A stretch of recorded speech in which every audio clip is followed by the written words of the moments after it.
Azamgarh. Samajwadi party ने आज शहर के सरफुद्दीन स्थित केंद्रीय कार्यालय का उद्घाटन किया।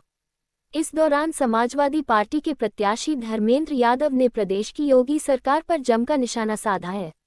सपा प्रत्याशी धर्मेंद्र यादव ने कहा कि जनता 10 वर्षों से भाजपा की सरकार से काफी निराश है। भाजपा ने झूठे वादे किए हैं जिससे जनता परेशान हुई है। उन्होंने कहा कि परीक्षाएं लगातार निरस्त की जा रही हैं। उत्तर प्रदेश पुलिस भर्ती परीक्षा में 60 लाख युवाओं का भविष्य बर्बाद कर दिया गया, लेकिन युवाओं के भविष्य को बर्बाद करने आरोपियों के घर बुलडोजर नहीं चला, जिस कारण नौजवान और किसान साथ साथ समाज का सभी वर्ग परेशान है।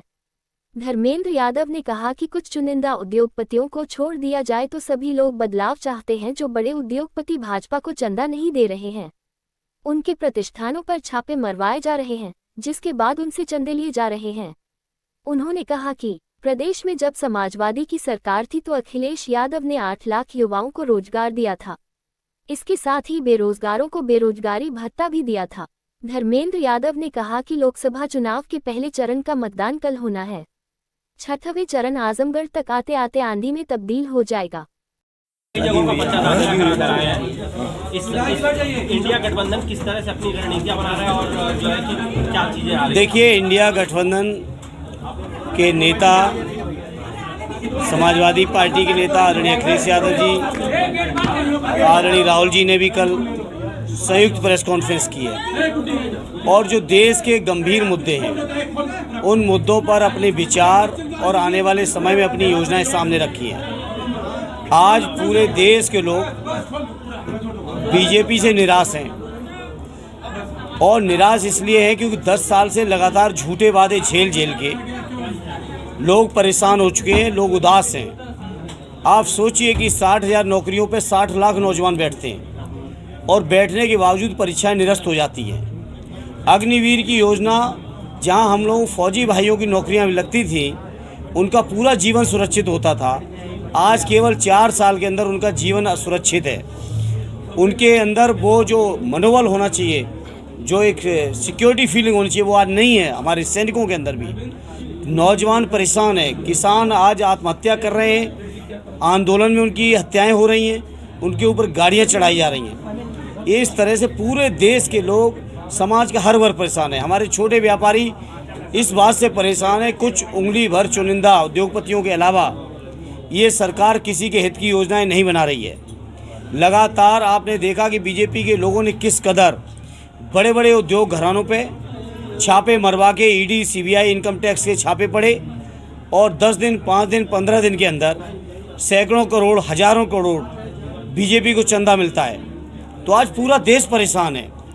कुछ चुनिंदा उंगली भर बचे हुए लोग हों तो हों, अन्यथा 135 करोड़ का ये देश का हर व्यक्ति परेशान है बीजेपी की नीतियों से और बदलाव चाहते हैं। इसीलिए इंडिया गठबंधन आज जो बना है सभी दलों को लेकर, जिसमें समाजवादी पार्टी उत्तर प्रदेश में सबसे मजबूत पार्टी के तौर पे और हमारे नेता सबसे बड़े नेता यूपी के हैं। और पुलिस भर्ती को मैं आपने नहीं सुना, पुलिस भर्ती में 60,000 पदों के लिए 60 लाख नौजवान बैठते हैं और उसके बाद पेपर लीक कर दिया जाता है। ये पेपर लीक कोई वैसा नहीं है कि ये सुनियोजित है सरकार की ओर से कि नौकरियां ना देनी पड़ें। और नहीं तो आज तक बताओ, बाबा जी हर भाषण में कहते हैं बुलडोजर। आखिर 60 लाख नौजवानों का भविष्य दांव पे लगाने वालों के ऊपर आज तक एक भी बुलडोजर चलाए क्या? और नहीं चलाए तो सरकार पूरी तरह से शामिल है इन चीज़ों में। सर, युवाओं को किस तरह से आश्वस्त किया जाएगा कि अगर इंडिया गठबंधन सरकार बनती है तो उन्हें रोजगार मिलेगा ही? 100% मिलेगा और इंडिया गठबंधन ने करके दिखाया है। आदरणीय अखिलेश यादव जी उत्तर प्रदेश के मुख्यमंत्री थे, मुझे एहसास है 7-8 लाख नौजवानों को रोजगार देके दिखाया था। जिन नौजवानों को रोजगार नहीं दे पाए तो उनको बेरोजगारी भत्ता दिया था।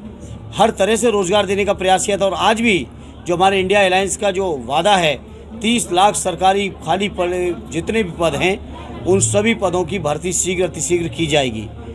ये तमाम मुद्दे आपके सामने हैं। घोषणा पत्र का चुनाव हो रहा है। हाँ, कल है।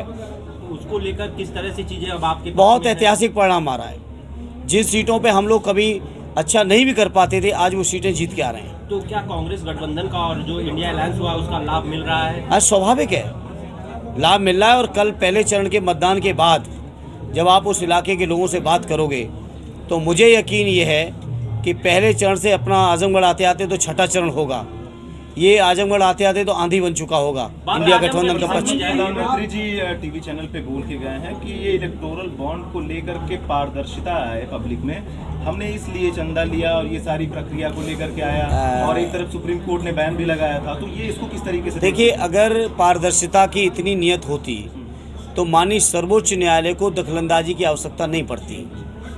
प्रधानमंत्री जी तो बड़े अजीब आदमी हैं ना, वो अगर मान लो सर्वोच्च न्यायालय के आदेश पर ये चीज़ें ओपन हुई, उसमें भी आप नहीं जानते कि हम नहीं जानते बैंकों ने कितने बहाने बनाए। बताओ, स्टेट बैंक ऑफ इंडिया ने बहाने बनाए कि नहीं बनाए? शेयर नहीं कर रहे थे। अब बताओ, वो बात सच है कि प्रधानमंत्री जी कह रहे ये बात सच है? तो बात अगर सर आजमगढ़ की जाए, ईवीएम का जो अभी वो हुआ है उसमें कोर्ट ने आदेश दिया है चुनाव आयोग को कि ईवीएम को ठीक किया जाए, सारे वोट किसी एक पार्टी को जा रहे हैं, यहाँ किस तरह से देखते हैं? ईवीएम को लेकर समाजवादी पार्टी पहले दिन से कहती रही है कि ईवीएम पे लोगों का विश्वास नहीं रहा। जिन चुनावों में हम लोग जीते, उन चुनावों को जीतने के बाद भी हम लोगों ने यही कहा कि ईवीएम को बदलना चाहिए। जिन देशों में ईवीएम बनी थी या टेक्नोलॉजी में जो देश हमसे बहुत आगे हैं, वहाँ भी बैलेट से चुनाव हो रहा है, वहाँ के लोग भी ईवीएम पर भरोसा नहीं कर रहे हैं। तो जब वहाँ के लोग नहीं कर रहे हैं तो हमारे देश में तो सवाल ही नहीं, और पूरे देश के जनमानस का ईवीएम से ऊपर भरोसा उठ चुका है। बात आजमगढ़ की जाए तो समाजवादियों पर बड़ा आरोप लगाते हुए दिनेश जी ने अब शब्दों का प्रयोग करते हुए भगोड़ा तक आपको राष्ट्रीय अध्यक्ष जी को कह दिया, वही वकीलों को गुंडा कह रहे हैं। अब इन सब बातों पे हम क्या बताएं? अब 25 मई को जनता बता देगी और 4 जून को परिणाम सुन लेना। इससे ज़्यादा मुझसे कुछ न कहलवाओ। एक सवाल का जवाब दे दीजिएगा। नहीं, अरविंद केजरीवाल साहब भी हैं, उधर हमारे हेमंत सोरेन साहब भी हैं, और इंडिया गठबंधन के तकरीबन सभी दलों के लोगों के ऊपर ईडी, सीबीआई, इनकम टैक्स की एजेंसीज या दिल्ली पुलिस की या केंद्र सरकार की एजेंसीज लगातार इस बात के लिए प्रयासरत हैं कि हमारे नेतागण प्रचार प्रसार में ना पाएँ। लेकिन वो नहीं जानते हैं ये देश का जनमानस ऐसा है जिसके साथ अन्याय होता है, फिर जनमानस उस अन्याय को बर्दाश्त नहीं करता है। सर, बेरोजगारी महंगाई के पत्रकार के सवाल पर सांसद जी का यह जवाब था कि नरेंद्र मोदी जी और योगी जी ने बच्चे पैदा नहीं किए, उन्होंने बेरोजगारी रोकी है। क्या एक पत्रकार के तौर पे आप संतुष्ट हैं उस जवाब से? जब नहीं हैं, आप जैसे विद्वान साथी नहीं संतुष्ट हैं तो कोई भी नहीं संतुष्ट हो सकता है। और ये अपनी नाकामी छुपाने के नित्य नए कुतर्क की शुरुआत हुई है। अभी आप देखिएगा, बोर्ड पढ़ते पढ़ते या परिणाम आते आते क्या क्या तर्क निकलेंगे। सांसद जी, एक बात का जवाब दे दीजिएगा मुझे कि गोरखपुर के सांसद रवि किशन की पहली पत्नी ने आवाज उठाई है मुख्यमंत्री से मिलने के लिए, उसकी और उसकी बेटी के ऊपर FIR दर्ज कर दी जाती है और वो अपने हक और अधिकार के लिए लड़ रही है। तो ये कैसे देखते हैं आप? अभी अपर्णा ठाकुर ने खुद ट्वीट करके अपने एविडेंस दिए हैं कि रवि किशन से मेरी शादी हुई थी।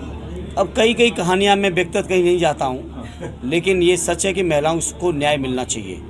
और ये बीजेपी के लोग जो भाषण और बयानों में बहुत सुचिता की बात करते हैं, बहुत चरित्र निर्माण की बात करते हैं, इन पार्टी की लीडरशिप को विचार करना चाहिए कैसे कैसे लोग उनके दल में हैं। तो मुख्यमंत्री से मिलने के नाम पे उसके खिलाफ FIR दर्ज कर दी गई उसकी। अब इसका जवाब तो सरकार या मुख्यमंत्री दे सकते हैं, हम कैसे दे सकते हैं? Thank you sir.